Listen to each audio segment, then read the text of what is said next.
Ladies and gentlemen, tonight it's really a big pleasure because I have Anand from UJET together with me. Hi Anand, how are you? Good, and how are you? Thank you very much. I am really happy because I will have a nice discussion together with you, deep diving about customer experience and everything about human interactions with you. And therefore, it's really a pleasure for me to have you on the CX Goalkeeper podcast. Thank you very much for your time. Of course, the pleasure is mine. Let's really kick off and we start this game as usual with the usual question. It means, Anand, could you please introduce yourself? Yeah, sure. So, hello everyone. My name is Anand Janefalkar. I'm the founder and CEO for UJET.cx. Basically, quick overview of UJET.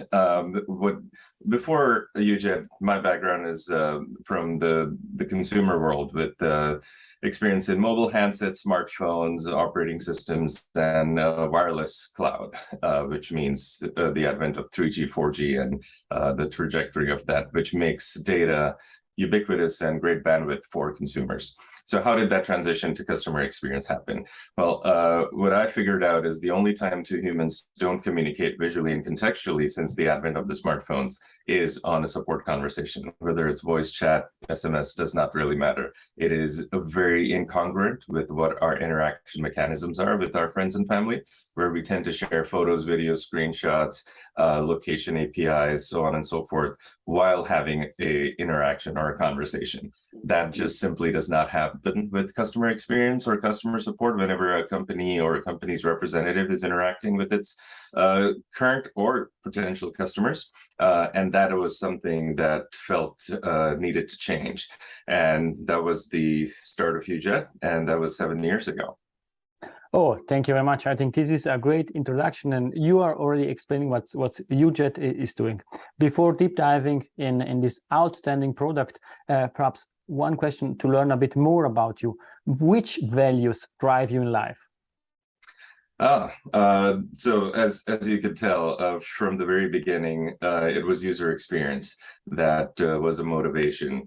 I always felt that there was something magical about connecting to humans or getting them to communicate easier.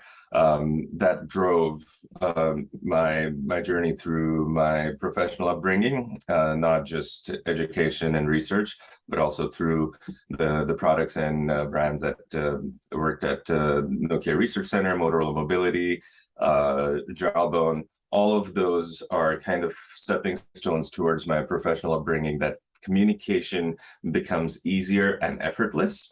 And as you can imagine, the natural evolution of communication is to interact when someone is right in front of you.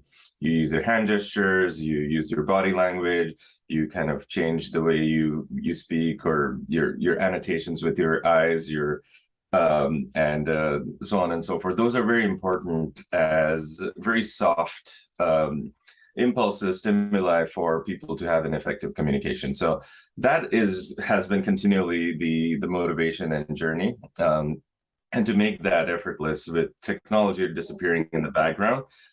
So this is just the next step towards that, because it's extremely important for companies and brands to communicate with their audience in a very effective manner.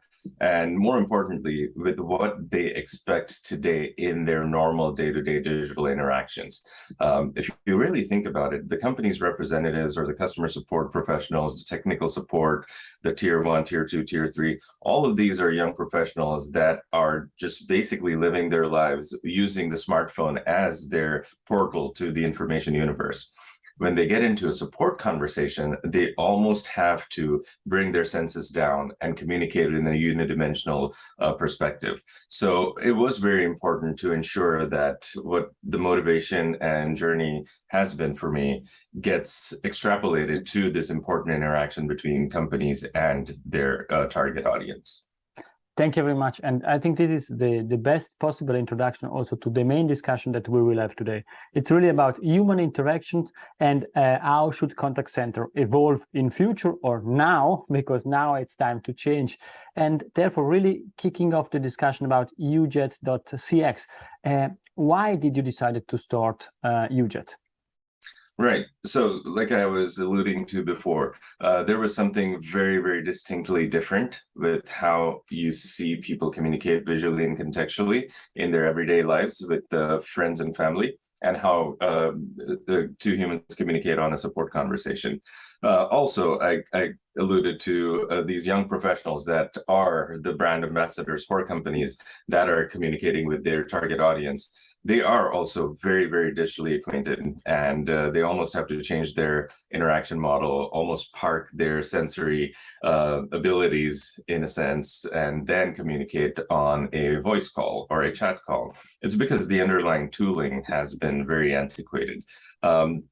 But then, if you also think about these people during their trainings, one of the things that was the motivation of building UJET the way that we did is that the training period for the agents is very painful. And it's like, okay, don't use your smartphone, use only this particular program on the computer. All of these APIs that you kind of take for granted in your day-to-day life, don't think about those because those are not available.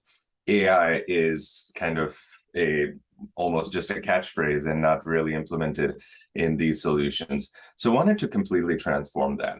I wanted to transform that to when the two individuals at the endpoints of this interaction are utilizing devices like a smartphone and a very capable computer, there is no limitation on the communication pathways that they can have.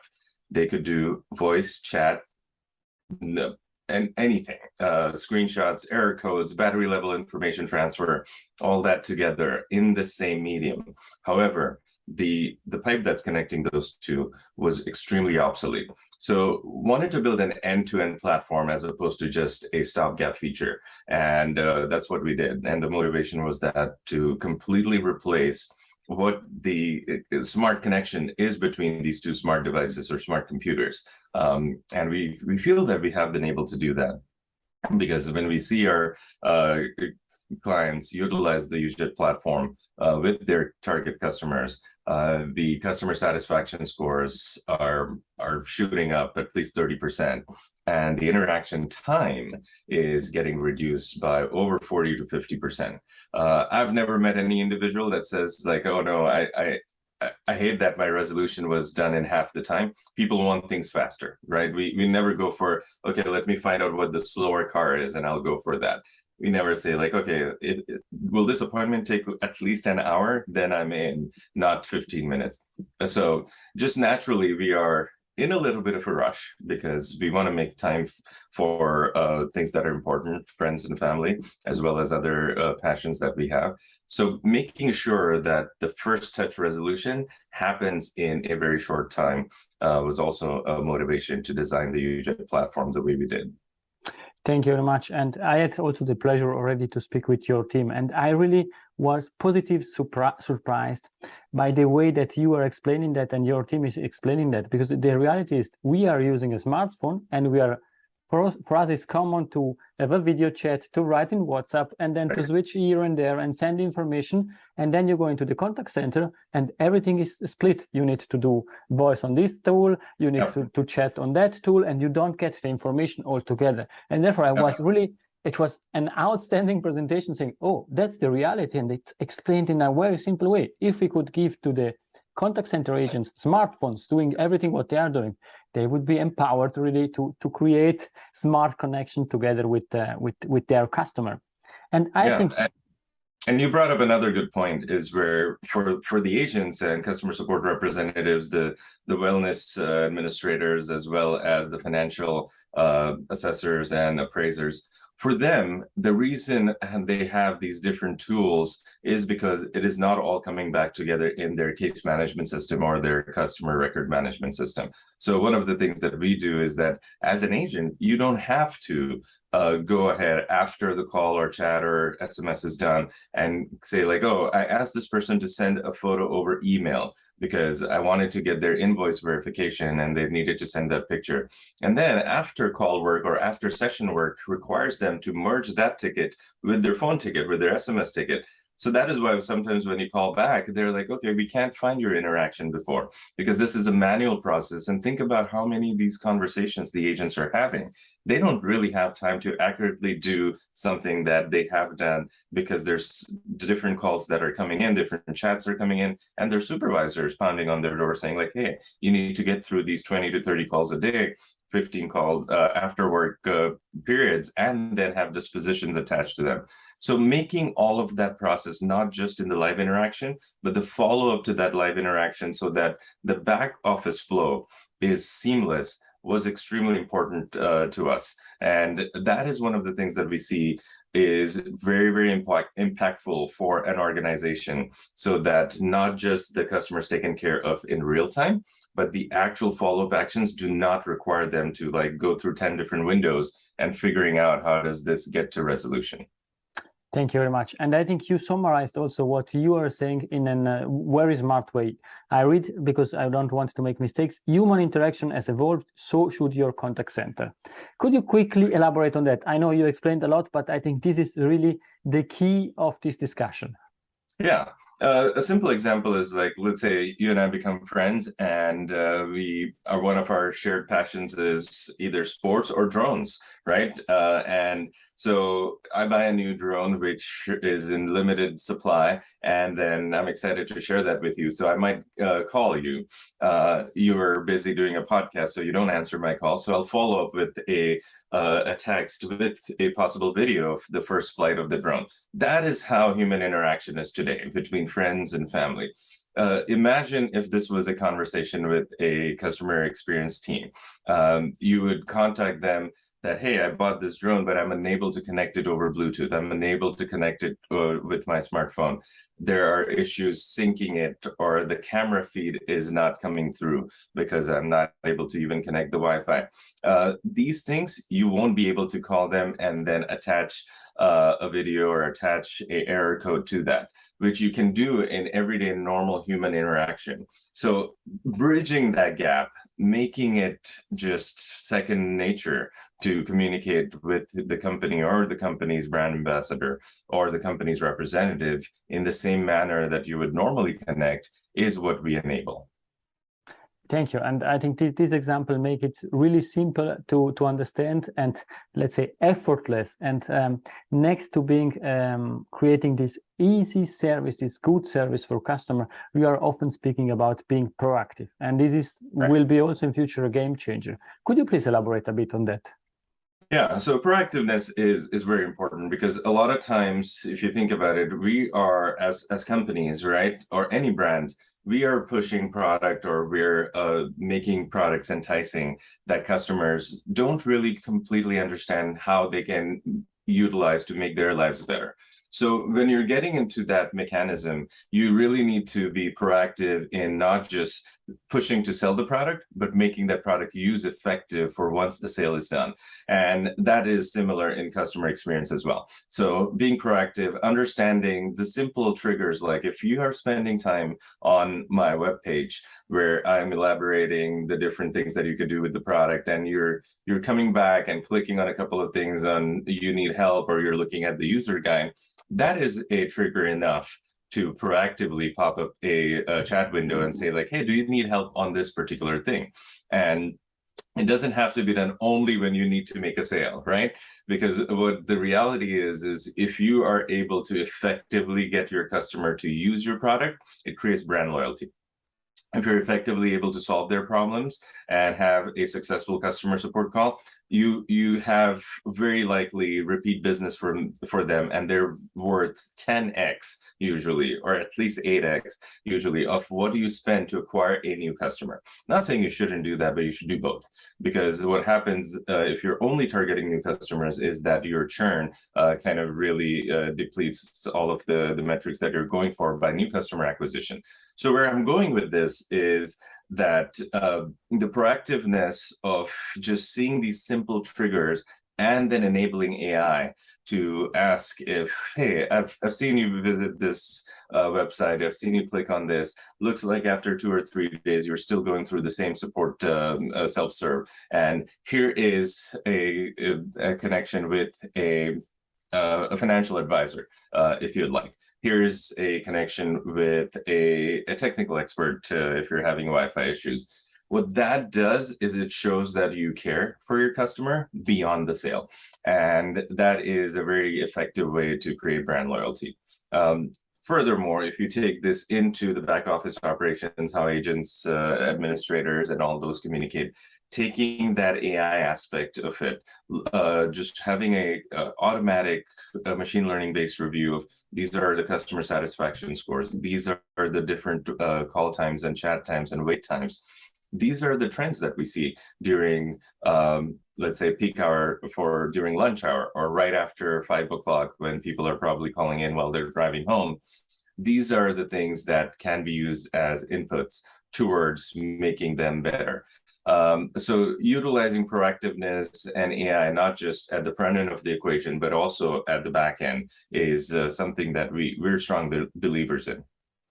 And I think what you're saying, it totally makes sense. You touched the topic AI. Quickly back on the being proactive. I think what you're saying, it totally makes sense. I'm coming from a credit card company, and we discussed always, if we as a credit card company are blocking the cards of our customers because of fraudster, because of this or that, why not contacting them and telling them proactively, pay attention, there was a fraud case, or pay attention, you forgot to pay your bill, please pay your bill, and then you can use the card again.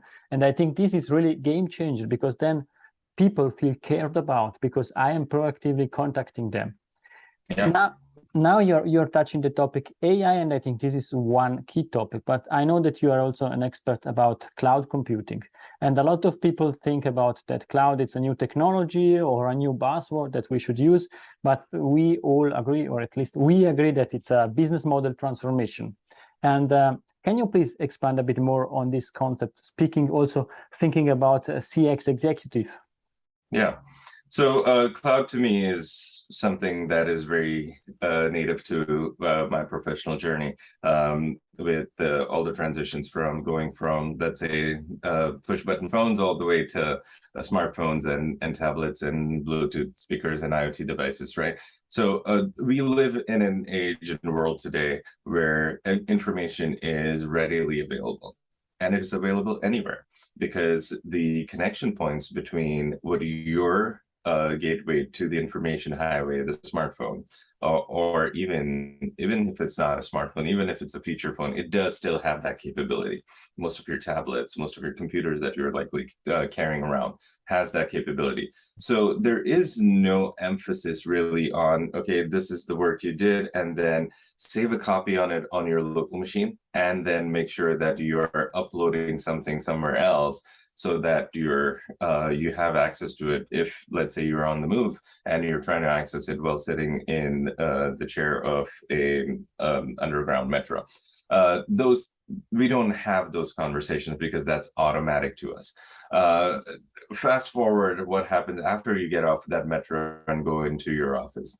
A lot of times the information, if you're on a system that is an on-prem system, that is only available when you have that connection point. This has nothing to do about security. A lot of times the naysayers will say like, oh, but this is secure and all that. You can enable security with VPNs, with encryption, with the secure key exchanges, both private and public, so that you can have those transition paths very, very properly curated for any kind of privacy and security procedures.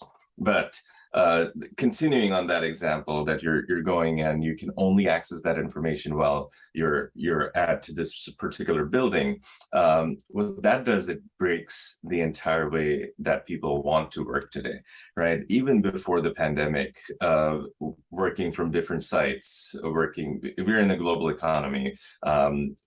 Almost every recognizable brand has presence in multiple countries. That itself enables the need for having a cloud computing solution, and having a solution which it doesn't matter where you're connecting to, or what your source of truth or your databases or your application toolkit is. So After the pandemic, this got even more exacerbated because you just couldn't really go onto your office or your on-prem. There's a lot of restrictions that were, and there were things that people really needed to do to take care of themselves and not get exposed, because they might also put their family and their elderly in their family in danger. So what that did is it took cloud, or the transition from on-prem to cloud, from being a checkbox as an experiment or a checkbox as a business continuity practice to actual reality. Now, some of this was done very impulsively. Some of this was done very half-heartedly, just because time was not available when that transition needed to happen and business continuity being preserved. But what today we're in is we're hopefully at the very tail end, if not past the worst part of the pandemic. Now people should think about, executives and customer experience professionals should think about the transition that we did then. If it is still the same today, is that future-proof? Is that how we would have wanted to architect that? Yes, we did what we needed to do because we just needed to keep the lights on. But is it the same thing that we need to do for enhancing our business operations going forward? So asking that question, I think, is the first step towards proper cloud transformation, and not just a reactive change that you did a couple of years ago. And then what quickly people will realize is that there's several different functions that you need to do there. Security would be one part of it. We are proud to always say that we had SOC 2 Type 2 security even before we had a website. And we continued on that path, and today we ensure that one of the conversations we have with the companies that we work with is with the InfoSec team or with the Chief Information Security Officer, and get them comfortable, get them to really embrace that trading security for cloud is really not an option, or it shouldn't be an option. It comes hand in hand, because you cannot jeopardize your operations just because you're making a transformation on your toolkit or your IT systems.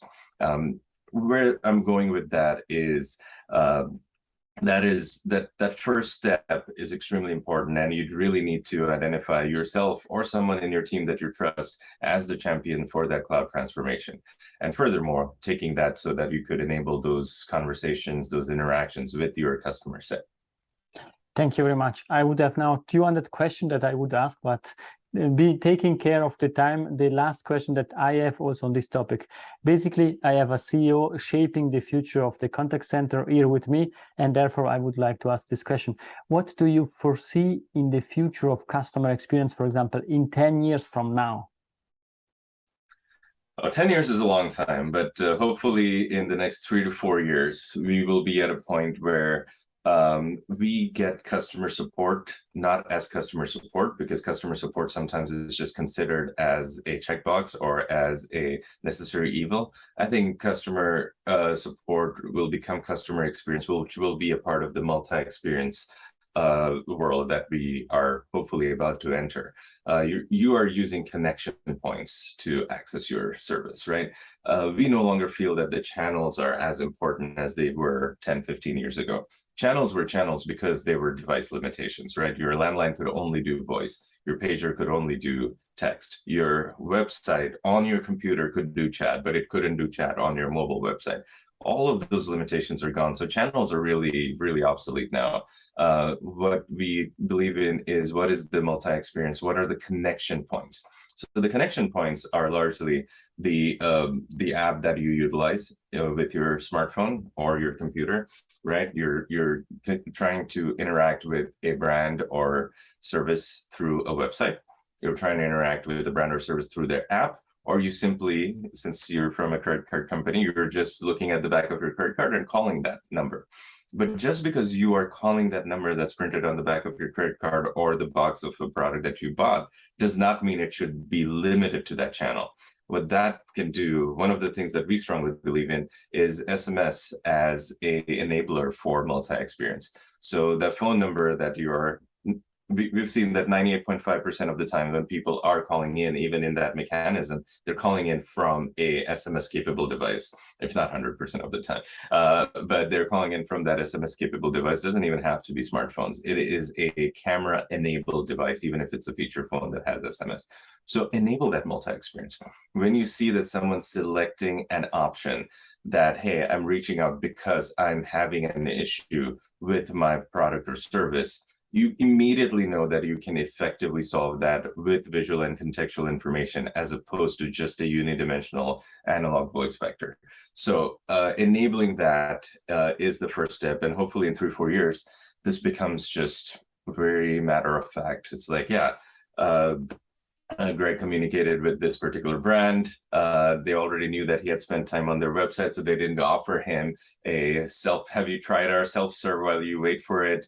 They didn't make him wait on the call, because they said like, hey, you can more effectively get this if you start a conversation with chat and video embedded in it, and you steer them towards that multi-experience. I think that is where the world is going. And I'm excited that we are hopefully trailblazing that path for the companies. Very, very interesting. And I think we already have a topic for the next podcast together with you, multi-experience. But now let's conclude this first game together with you. 3 short questions in the last 3 minutes of this podcast. The first question: is there a book that you would suggest to the audience that helped you during your career or during your life? Well, that's a tough question. The one book that maybe immediately comes to mind, I think I'm gonna get the name correct, is I believe the name is Jonathan Livingston Seagull, which is a book that charts out, I think it's by Robert Bach. It is the journey of a young seagull on how they developed their skills of not just being aware of flying, which should be very inherent, but flying fast and continuing to embark on their journey to fly faster and hopefully safer. I think that was, as someone that is absolutely obsessed with speed, both in business and in life, very impatient, that book was definitely one that I felt was supremely impactful. Thank you very much. The best way to contact you? Is through our website and my email. It's very simple, anand@UJET.cx. And now we are coming to the last question, Anand. And this is Anand Golden Nugget. It's something that we discussed or something new that you would leave to the audience? Yes. So I strongly feel that this has shaped my journey in life, that humans are very, very important, right? We always believe that bank on people more than bank on anything else. And problems in technology a lot of times are human problems and not technical problems. So get the right set of people together, get alignment, make sure that you have a good working relationship that is void of just impulsive behavior or egos, and then you can solve any difficult problem. That's something that we live by, and hopefully that is it just reiterates something that people believe in themselves. Thank you very much. The only thing that I can say is thank you very much, Anand, for your time. I really enjoy seeing the growth part of UJET.cx. It's really an outstanding product. Thank you very much for your time. Thank you for having me. And also to the audience, it was a pleasure that you followed this discussion. We are always happy to get feedback. Please contact me or the Anand Direct or his team if you have any question related to UJET.cx. Thank you very much. Have a nice evening. Bye-bye. Yeah, cheers. If you enjoyed this episode, please share the word of mouth, subscribe it, share it. Until the next episode, please don't forget, we are not in a B2B or B2C business, we are in a human-to-human environment. Thank you.